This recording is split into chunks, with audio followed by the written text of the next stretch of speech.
नदी किनारे एक विशाल पेड़ था। उस पेड़ पर बगुलों का बहुत बड़ा झुंड रहता था। उसी पेड़ के कोट में काला नाग रहता था। जब अंडों से बच्चे निकल आते और जब वह कुछ बड़े होकर माँ बाप से दूर रहने लगते, तभी वह नाग उन्हें खा जाता था। इस प्रकार वर्षों से काला नाग बगुलों के बच्चे हड़पता आ रहा था। बगुले भी वहां से जाने का नाम नहीं लेते थे, क्योंकि वहां नदी में कछुओं की भरमार थी। कछुओं का नर्म मांस बगुलों को बहुत अच्छा लगता था।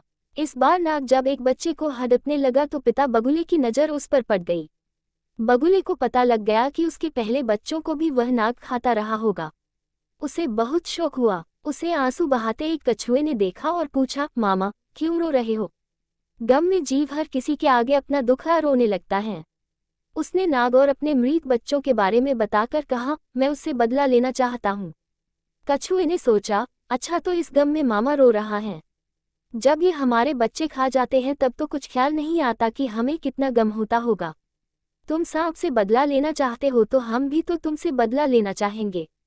बगुला अपने शत्रु को अपना दुख बताकर गलती कर बैठा था। चतुर कछुआ एक तीर से 2 शिकार मारने की योजना सोच चुका था। वह बोला, मामा मैं तुम्हें बदला लेने का बहुत अच्छा उपाय सुझाता हूँ। बगुले ने अधीर स्वर में पूछा, जल्दी बताओ वह उपाय क्या है? मैं तुम्हारा एहसान जीवन भरा नहीं भूलूंगा। कछुआ मन ही मन मुस्कुराया और उपाय बताने लगा, यहाँ से कुछ दूर एक नेवले का बिल है। नेवला सांप का घोर शत्रु है। नेवले को मछलियाँ बहुत प्रिय होती हैं। तुम छोटी छोटा मछलियाँ पकड़कर नेवले के बिल से सांप के कोट तक बिछा दो। नेवला मछलियाँ खाता खाता सांप तक पहुँच जाएगा और उसे समाप्त कर देगा। बगुला बोला, तुम जरा मुझे उस नेवले का बिल दिखा दो। कछुए ने बगुले को नेवले का बिल दिखा दिया। बगुले ने वैसे ही किया जैसे कछुए ने समझाया था।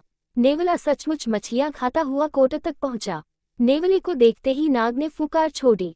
कुछ ही देर की लड़ाई में नेवले ने सांप के टुकड़े टुकड़े कर दिए। बगुला खुशी से उछल पड़ा। कछुए ने मन ही मन में कहा, ये तो शुरुआत है मूर्ख बगुले। अब मेरा बदला शुरू होगा और तुम सब बगुलों का नाश होगा। कछुए का सोचना सही निकला। नेवला नाग को मारने के बाद वहां से नहीं गया। उसे अपने चारों ओर बगुले नजर आए, उसके लिए महीनों के लिए स्वादिष्ट खाना। नेवला उसी कोट में बस गया जिसमें नाग रहता था और रोज एक बगुले को अपना शिकार बनाने लगा। इस प्रकार एक एक करके सारे बगुले मारे गए। सीखा, शत्रु की सलाह में उसका स्वार्थ छिपा होता है।